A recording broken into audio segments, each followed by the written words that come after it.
Bonjour tout le monde. Donc aujourd'hui, je vais vous montrer la recette du pain cocotte. Alors, pour ce faire, je vais mettre 330 ml d'eau.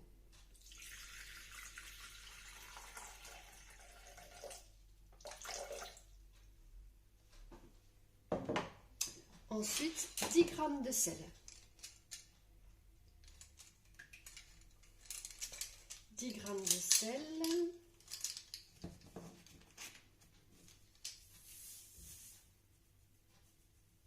Alors moi j'utilise un robot, mais vous pouvez très bien faire sans robot et tout faire à la main.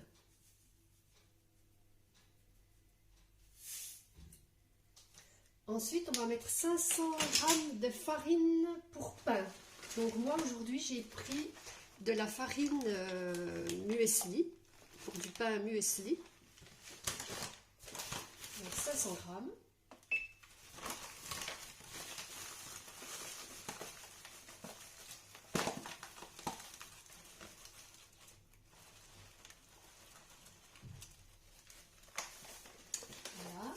Et ensuite, on va mettre 15 g de levure sèche de boulanger.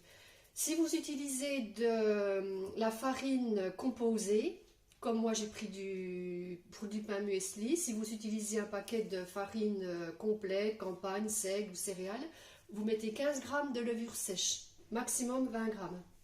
Si vous utilisez de la farine blanche type 45 ou 55, vous mettrez que 10 g. Donc là, moi je vais mettre 15 g.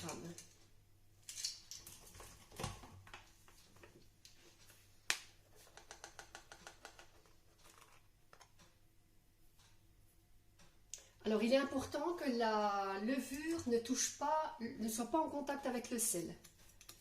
Donc on la met par-dessus la farine. Et c'est tout. Et maintenant, je vais mettre mon robot en mode de pétrissage pendant 10 minutes. Donc voilà, les 10 minutes de pétrissage sont passées. Donc j'ai mis ma pâte dans un saladier. J'ai recouvert à peine de farine. Ce n'est pas une obligation. Moi, je mets toujours un peu de farine. Et ensuite, on recouvre le saladier. Et on met ce saladier dans l'endroit le plus chaud de votre maison. Ça peut être vers un radiateur. S'il y a un peu de soleil qui traverse votre pièce, vous mettez votre saladier sous le rayon de soleil et on laisse lever à peu près 1 heure. La pâte doit avoir doublé de volume. Tant que la pâte n'a pas levé, on laisse au repos. Donc voilà ce que ça donne. Au bout d'1 heure, la pâte a doublé de volume.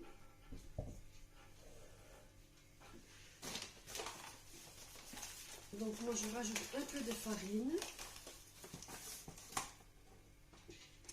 et je viens dégazer la pâte.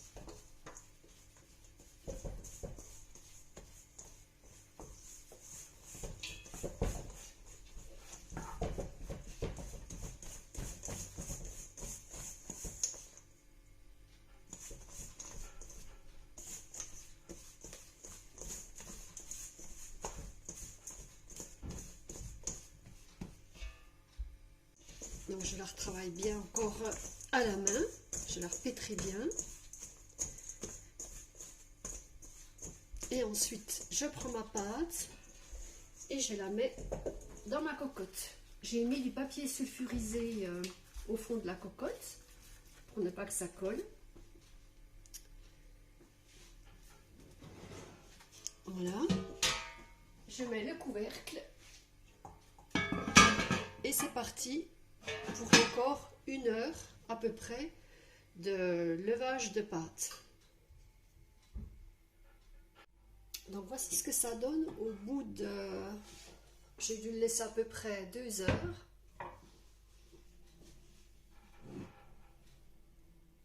Donc le pain a bien levé. Je vais prendre un couteau et je vais faire des petites entailles sur la pâte.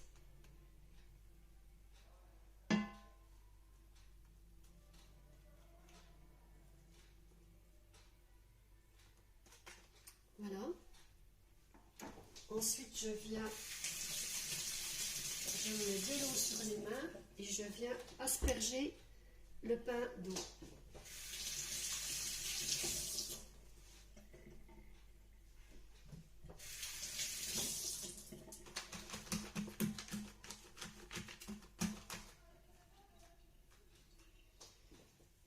Voilà. Ensuite, je remets le couvercle.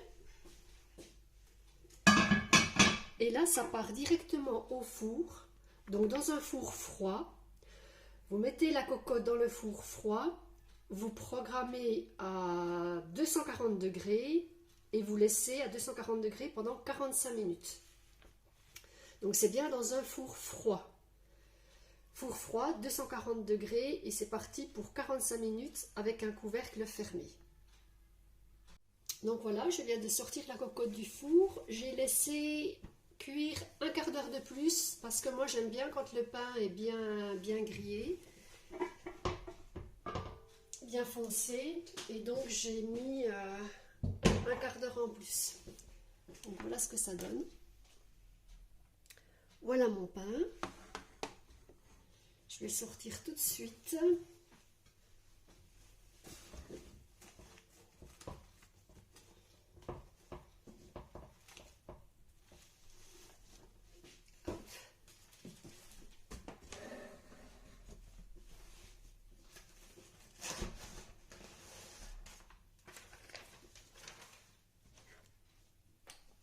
Voilà ce que ça donne.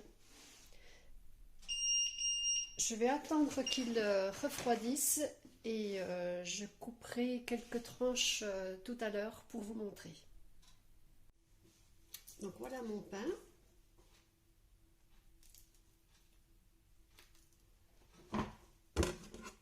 Donc on va en couper quelques tranches.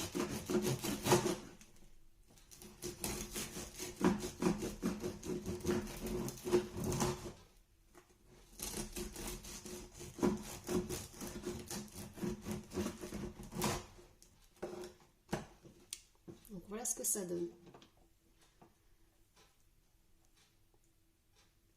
Et ce que je fais, moi, comme c'est un gros pain, je le mets ensuite dans des sachets. Comme ceci. Je les entasse pas l'un sur l'autre, je les mets vraiment bien à plat. Comme ceci. Je les laisse bien à plat, je remplis le sachet bien sûr, bien à plat, et ça part direct au congèle. Comme ça, quand j'ai besoin d'une ou deux tranches, je prends ce dont j'ai besoin et le pain est quitte de sécher. Voilà, voilà. Eh bien, je vous dis à bientôt dans une prochaine vidéo.